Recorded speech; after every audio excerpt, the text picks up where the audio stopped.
حضرت کچھ لوگ متع کے قائل ہیں اور وہ قرآن سے استدلال لیتے ہیں فَمَا اسْتَمْتَعْتُمْ بِهِ مِنْهُنَّ فَآتُوهُنَّ أُجُورَهُنَّ فَرِيضَةً سورۃ النساء کی یہ آیات ہے، اس کے متعلق کیا حکم ہے؟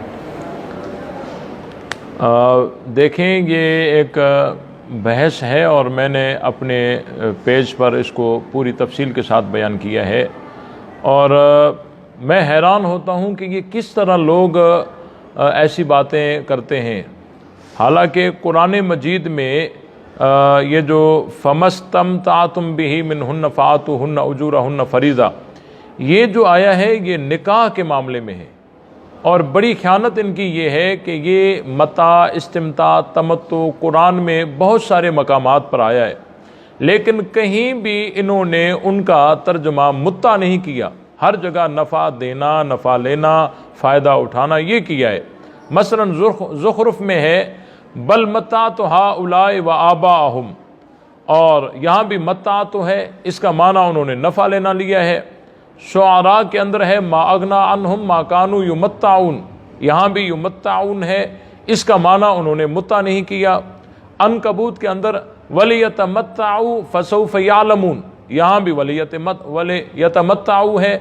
دیکھیں قرآن مجید میں یہ تمتع کا صیغہ بہت ساری جگہوں پر آیا کہ کسی ایک جگہ پر بھی کسی ایک رافضی نے بھی متع ترجمہ نہیں کیا، اور یہاں متع ترجمہ کر دیا۔ یہ کتنی بڑی خیانت ہے، اور یہ دھوکہ دیتے ہیں کہ جی متع قرآن سے ثابت ہے۔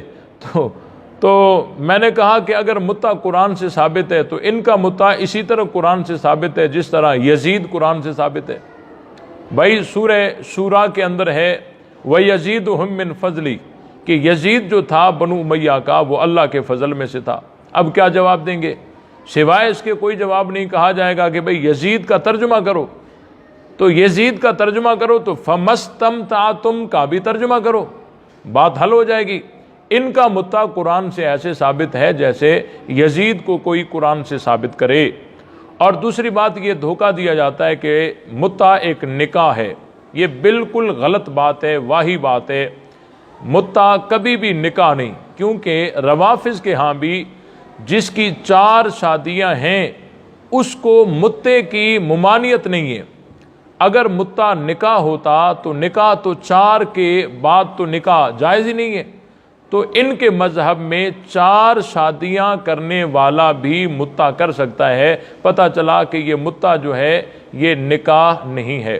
اور دوسری بات یہ ہے کہ اگر اس متع کو وہ شرعی سمجھتے ہیں، جائز سمجھتے ہیں اور قرآن سے ثابت کرتے ہیں تو آر محسوس کیوں کرتے ہیں اپنی طرف نسبت کرتے ہوئے؟ ہم سے اگر کوئی پوچھے گا کہ بھئی آپ کی بیٹیاں کتنی ہیں اور ان کے نکاح ہوئے ہیں، کن کے نکاح ہوئے ہیں یا نہیں ہوئے ہیں، کن کے ساتھ ہوئے ہیں، تو ہم بتاتے ہیں کہ ہم نے اپنی بیٹیوں کا نکاح کر دیا ہے، یا ایک کا کیا ہے دوسری کا نہیں کیا، اگر کیا ہے تو کس کے ساتھ کیا یہ بھی ہم بتاتے ہیں، اس میں آر محسوس نہیں کرتے، کیونکہ نکاح کو ہم جائز سمجھتے ہیں اور شرعی طور پر اس کو صحیح سمجھتے ہیں۔ اگر یہ متع کو صحیح سمجھتے ہیں تو یہ اپنی طرف نسبت کرتے ہوئے گھبراتے کیوں ہیں؟ یہ کیوں نہیں بتاتے کہ ان کی بیٹیوں نے، بیویوں نے پہلے کن لوگوں سے متع کروائے اور اب یہ ان کے نکاح میں آئی؟ اب اگر ان سے کوئی پوچھے تو یہ برہم ہو جاتے ہیں۔ اس سے یہ بات واضح ہوئی، یہ خود بھی سمجھتے ہیں کہ یہ نکاح نہیں ہے اور اس کا اسلام کے ساتھ کوئی تعلق نہیں ہے۔ باقی حضرت ابن عباس رضی اللہ تعالی عنہ کے متعلق جو کہا جاتا ہے وہ اسی متع کے قائل نہیں تھے، وہ نکاح موقت تھا۔ یہ متع جو نہ گواہوں کی ضرورت ہے نہ ورثاء کی اجازت ہے، تہذیب الاحکام میں ہے لا تکون متعۃ الا بامرین باجل مسمی و باجر مسمی۔ متع 2 چیزوں کا نام ہے، وقت کتنا اور پیسے کتنے، بس تیسری اور کوئی چیز نہیں ہے۔ تو یہ صراحتاً زنا ہے، اس کا اسلام کے ساتھ کوئی تعلق نہیں۔